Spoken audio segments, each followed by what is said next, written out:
देवभूमि में आपका स्वागत है और मैं हूं आपके साथ हैदर जैदी। खबरों की शुरुआत करते हैं इस वक्त की सबसे बड़ी खबर से। जी हां, आपको बता दें नैनीताल से खबर आ रही है। अजय कोठियाल ने रोजगार गारंटी यात्रा की शुरुआत की है। रोजगार गारंटी को घर घर तक पहुंचाने के लिए यात्रा मां नैना देवी मंदिर में कोठियाल ने की है पूजा अर्चना। आपको बता दें लल्लीताल से मल्लीताल तक कोठियाल का निकला काफिला। 25 सितंबर से 3 अक्टूबर तक चलेगी यात्रा। लल्लीताल से मल्लीताल तक कोठीवाल का आपको बता दें कोठियाल का ये यात्रा निकली है और 25 सितंबर से ये यात्रा चलेगी। तो जी हां, आपको बता दें नैनीताल अजय कोठियाल ने रोजगार गारंटी यात्रा की शुरुआत की है। रोजगार गारंटी को घर घर तक पहुंचाने के लिए वो तैयार है, उनका कहना है। मां नैना देवी मंदिर में कोठियाल ने की है पूजा अर्चना।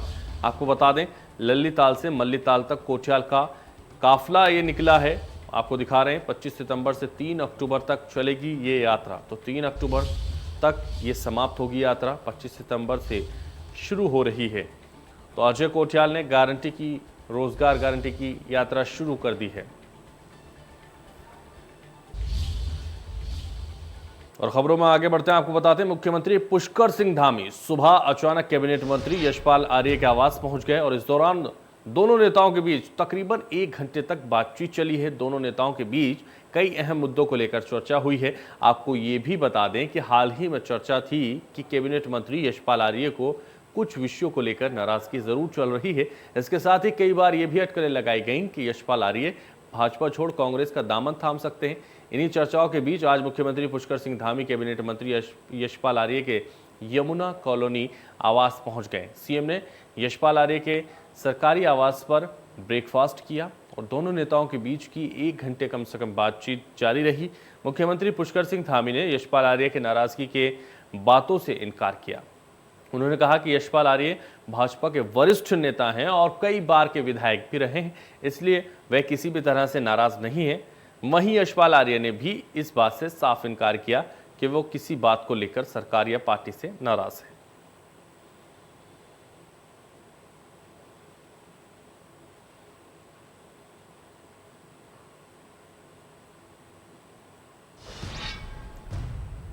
मसूरी विधानसभा में कांग्रेस के पूर्व विधायक जोत सिंह गुनसोला ने कैबिनेट मंत्री गणेश जोशी पर जमकर हमला बोला है। उन्होंने कहा है कि मसूरी के विकास के लिए बीते 4 साल से कुछ भी नहीं किया गया है। मसूरी के विकास के लिए ना तो विधायक और ना ही प्रदेश सरकार ने सूद ली है, पर अब जब सर पर चुनाव हैं तो 70 करोड़ की परियोजना का शिलान्यास किया गया है। उन्होंने कहा कि भाजपा प्रदेश के साथ मसूरी की जनता को गुमराह करने का काम कर रही है।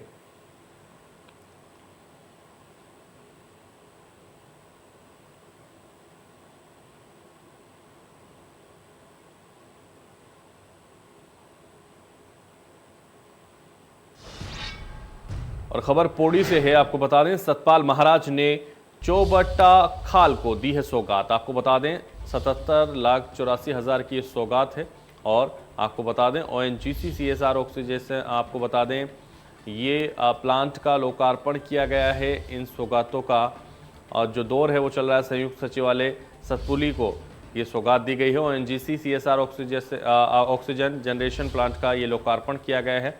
आपको बता दें अल्ट्रासाउंड मशीन का भी लोकार्पण किया गया है। तो ये आपको बता दें ये सौगात दी गई है, बड़ी सौगात है। सतपाल महाराज ने चौबट्टा खाल को ये सौगात दी है। आपको बता दें 77,84,000 की लागत से बना है ग्रोथ ओवर और संयुक्त चिकित्सालय सतपुली को भी ये सौगात मिली है। ONGC CSR oxygen generation plant का लोकार्पण किया गया है। तो पौड़ी में डॉक्टरों पर जमकर बरसे सतपाल महाराज। संयुक्त चिकित्सालय में पहुंचे थे मंत्री, ड्यूटी में लापरवाही बरतने पर जमकर सुनाई खरी खोटी। रजिस्टर में गड़बड़ी पाने पर काफी वो नाराज हुए। आपको बता रहे हैं, जी हां, पौड़ी वो पहुंचे थे, डॉक्टरों पर जमकर बरसते हुए नजर आए। तस्वीरों में देख सकते हैं किस तरह से आक्रोशित नजर आ रहे हैं सतपाल महाराज। संयुक्त चिकित्सालय में पहुंचे थे मंत्री, ड्यूटी में लापरवाही बरतने पर जमकर सुनाई खरी खोटी और गड़बड़ियों में भी उन्होंने काफी नाराजगी जताई। रजिस्टर में जो गड़बड़ियां थी उसको लेकर नाराजगी जताई है सतपाल महाराज ने। संयुक्त चिकित्सालय में वो पहुंचे थे। तस्वीरें आप देख सकते हैं किस तरह से वो नाराज नजर आ रहे हैं। उनके जो तेवर हैं वो यहाँ दिखाई दे रहे हैं, किस तरह से वो नजर आ रहे हैं। तो संयुक्त चिकित्सालय में गड़बड़ियों के मामले पर रजिस्टर में वो नाराजगी जता रहे हैं और समझा रहे हैं, और रजिस्टर में गड़बड़ी पाने पर काफी नाराज भी दिखाई दे रहे हैं। संयुक्त चिकित्सालय में पहुंचे थे मंत्री। आजादी के अमृत महोत्सव के तहत वाणिज्य एवं उद्योग मंत्र का अमृत महोत्सव के अंतर्गत वाणिज्य एवं उद्योग मंत्रालय भारत सरकार के तत्वाधान में जिला उद्योग केंद्र द्वारा एक्सपोर्ट्स आपको बता दें एनक्लेव का आयोजन किया गया। कॉन्क्लेव में आपको बता दें जिसमें उत्तर प्रदेश से हस्तशिल्प एग्रीकल्चर उत्पादों में निर्यात की संभावनाओं पर चर्चा की गई है। तो कॉन्क्लेव आयोजित किया गया था, आपको बता दें हस्तशिल्प एग्रीकल्चर को लेकर चर्चा की गई, बढ़ेगा निर्यात। आज़ादी का अमृत महोत्सव में ये कार्यक्रम आयोजित किया गया, देख सकते हैं तस्वीरें। आपको बता दें आज़ादी का अमृत महोत्सव ये कार्यक्रम था जिसमें आपको बता दें हस्तशिल्प एग्रीकल्चर उत्पाद का बढ़ावा देने के लिए बात की गई। एक्सपोर्ट्स कॉन्क्लेव का ये आयोजन था, आपको बता दें हस्तशिल्प एग्रीकल्चर उत्पाद को बढ़ावा देने के लिए इस कार्यक्रम का आयोजन किया गया।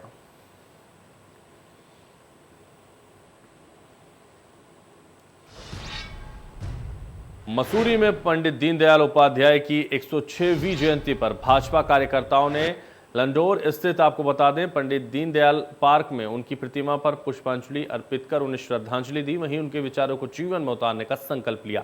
इस मौके पर भाजपा कार्यकर्ताओं ने पंडित दीनदयाल अमर रहे के नारे भी लगाए और मसूरी भाजपा मंडल अध्यक्ष मोहन पेटवाल ने कहा कि पंडित दीनदयाल उपाध्याय ने पूरा जीवन समाज को समर्पित किया और हमेशा देश को एक सूत्र में पिरोने का काम किया। उन्होंने एकात्मक मानवता का वाद नारा देकर समाज को जोड़ने का प्रयास किया। इस मौके पर महामंत्री कुशल राणा और पंडित दीनदयाल हमेशा याद रहेंगे उन्होंने भी कहा, और उनके नारेबाजी करते हुए समाज के पिछड़े वर्ग को आगे बढ़ाने का काम उन्होंने किया, ऐसा भी कहा गया है। मंडल के यहाँ पे कार्यकर्ता हैं और ये यही नहीं, हम अपने मंडल में मसूरी मंडल में 66 बूथ हैं, सभी मंडलों के सभी बूथों पर ये जो है कार्यक्रम का आयोजन किया जा रहा है। और निश्चित ही पंडित दीनदयाल जी का जो कि जनसंघ के संस्थापक रहे हैं और भारतीय जनता पार्टी, और निश्चित ही आपका जो विचार है, जो आपके जो मार्गदर्शन है, निश्चित ही सभी कार्यकर्ता इस पे का पालन करते हैं। आपके द्वारा एकात्म मानववाद, जहाँ पर व्यक्ति से परिवार और परिवार से समाज और समाज से राष्ट्र की बात की जाती है, वहीं अंत्योदय के तहत अंतिम व्यक्ति तक खड़े जो है जो विकास की लहर है उन तक पहुंचनी चाहिए। महापुरुष कभी किसी पार्टी या संगठन के नहीं होते, महापुरुष देश के होते, और उनके बताए गए रास्ते पे हम ही चलना है। तो ही हमारा कार्यकर्ता हम प्रयास कर रहे हैं कि दीनदयाल उपाध्याय जी के बताए हुए मार्ग पे हम चले।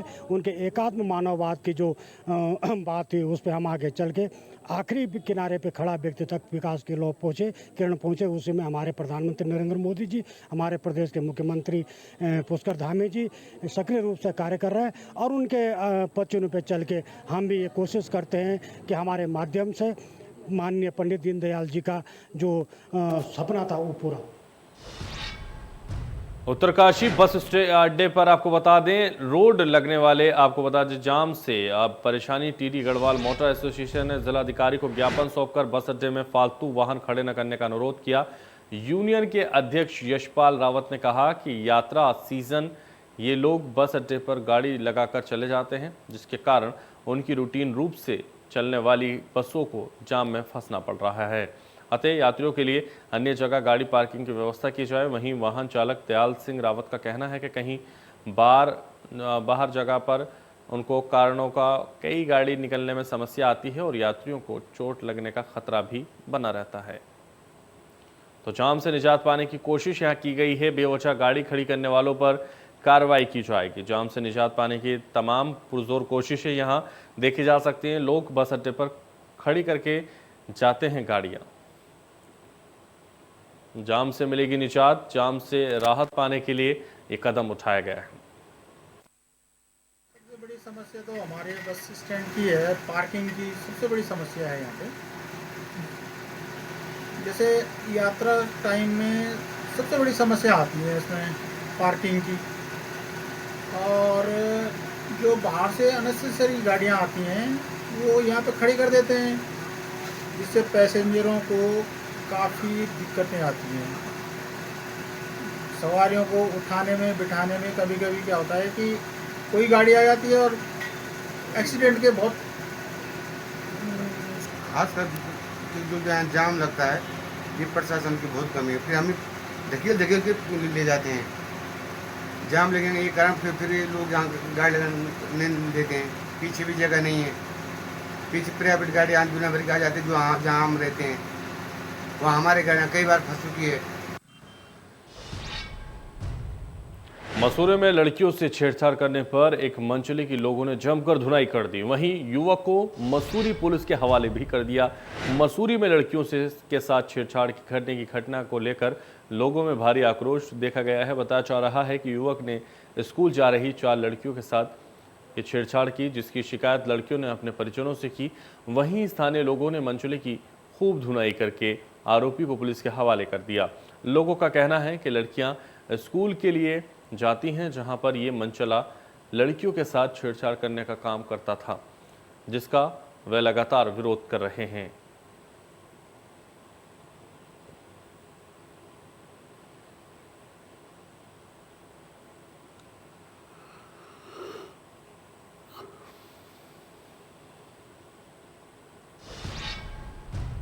उत्तरकाशी से 5 किलोमीटर दूर पर मातली में भागीरथी नदी का जलस्तर अचानक से बढ़ने से 5 लोग नदी में फंस गए हैं। वहीं सूचना मिलने के बाद एनडीआरएफ की टीम मौके पर पहुंची और नदी में फंसे लोगों को सुरक्षित निकालने के लिए रेस्क्यू जारी किया। बताया जा रहा है कि ये लोग खच्चर लेकर नदी में रेत निकालने गए थे। पहाड़ों में लगातार हो रही बारिश के बीच नदी का जलस्तर बढ़ने से लोग वहां फंस गए थे।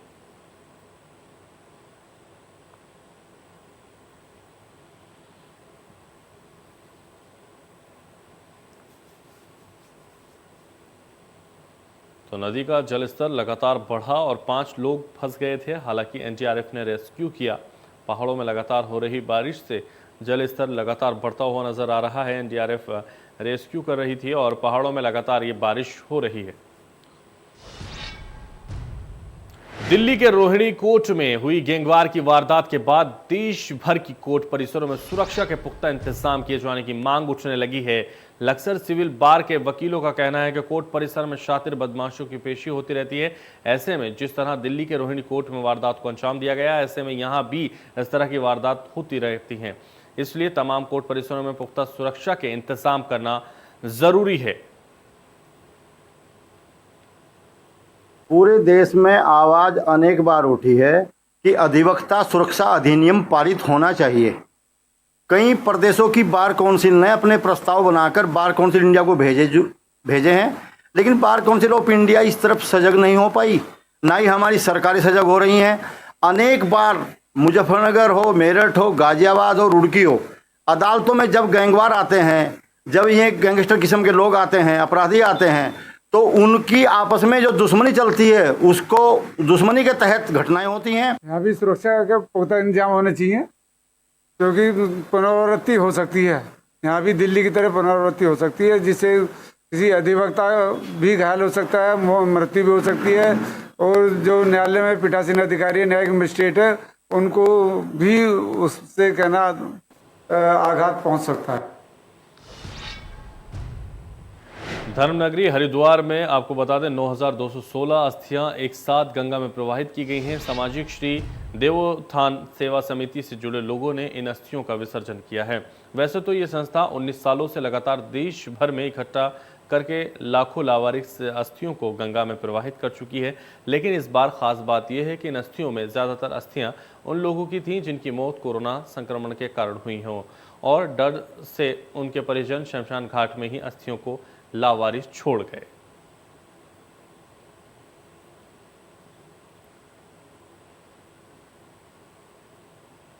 सेवा समिति दिल्ली की ओर से ये उन लोगों के अस्थि कलश हैं जिनका अपना कोई नहीं है, और इस बार तो चूँकि दिल्ली में कोरोना की दूसरी पीक लहर काफ़ी मजबूत थी, उसमें कई लोगों ने अपने अपने परिजनों की अस्थियां वहाँ छोड़ दी थी शमशान घाट पे।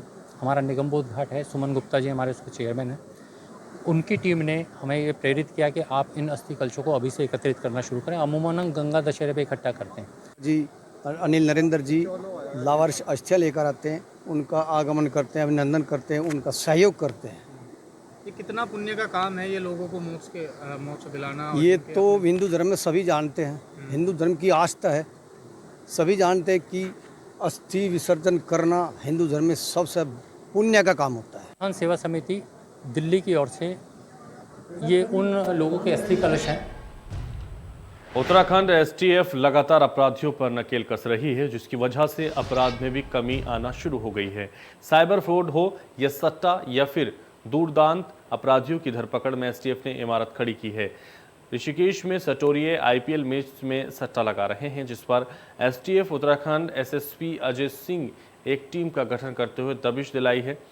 एसटीएफ की टीम ने देर रात्रि भल्ला फार्म हाउस में, आपको बता दें, ऋषिकेश के एक मकान पर जब दबिश दी तो वहां पर कुछ लोग ऑनलाइन सट्टा लगाते हुए पाए गए। मौके से 2 लोगों को गिरफ्तार कर लिया गया। उनके पास से टीम ने 1,30,000 नकद मैच में लगाते बरामद किए गए। मौके पर पकड़े गए लोगों ने बताया कि वे मोबाइल में मैजिक ऐप ताज 777 ऐप का प्रयोग करते हैं और लोगों के पैसे ऑनलाइन मैच में लगवाते हैं। दोनों अभियुक्तों को गिरफ्तार कर एसटीएफ की टीम देहरादून के लिए रवाना कर चुकी है।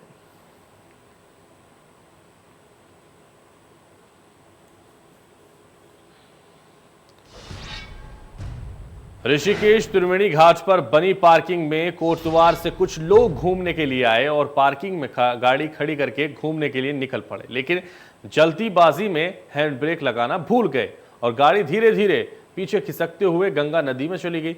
वहां पर मौजूद लोगों ने जब गंगा नदी में गाड़ी को बहते हुए देखा तो शोर मचाना शुरू कर दिया। जल पुलिस के जवानों ने बड़ी मशक्कत के बाद स्थानीय लोगों की मदद से गाड़ी को रस्सी से बांधकर खींचा। वहीं मौके पर भारी भीड़ इकट्ठा हो गई।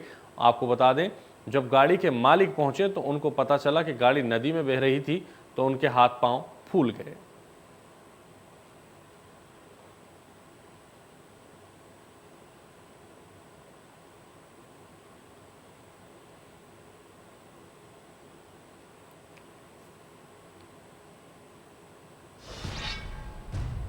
मसूरी टिहरी बाईपास रोड पर मंकी बैंड के पास एक ट्रक में रखा बड़ा कंटेनर पहाड़ी से टकराने के बाद कंटेनर सड़क पर पलट गया, आपको बता दें जिससे मार्ग प्रभावित हुआ है और मार्ग बाधित होने से देहरादून मसूरी से टिहरी उत्तरकाशी जाने वाले लोगों को भारी दिक्कतों का सामना करना पड़ा है। लोगों ने बताया कि ट्रक भारी भरकम कंटेनर लेकर टिहरी की ओर जा रहा था कि पहाड़ी से टकरा गया और सड़क पर पलट गया, जिससे मार्ग पूरी तरह से बाधित हो गया। उन्होंने बताया कि कई लोगों को सुबह के समय टिहरी, धोनल्टी और उत्तरकाशी जाना था, पर मार्ग बाधित होने के कारण उनको भारी परेशानियों का सामना करना पड़ा। वहीं लोगों को मसूरी बाजार से होते हुए धनोल्टी, टिहरी, उत्तरकाशी जाना पड़ा है, जिससे कि मसूरी के शहर में भी जाम की स्थिति पैदा हो गई, जिस कारण लोगों के लिए ये दिक्कत सामने आई।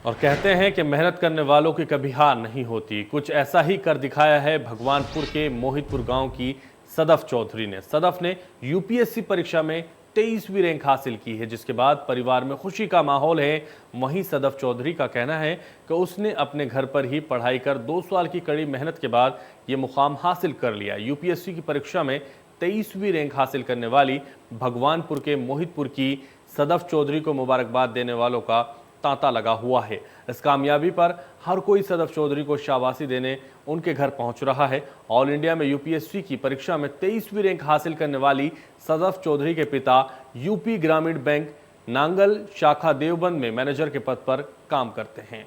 तो मुबारकबाद देने वालों का तांता लगा हुआ है सदफ चौधरी के घर। कोशिश करने वालों की कभी हार नहीं होती, ये यहाँ देखा जा सकता है।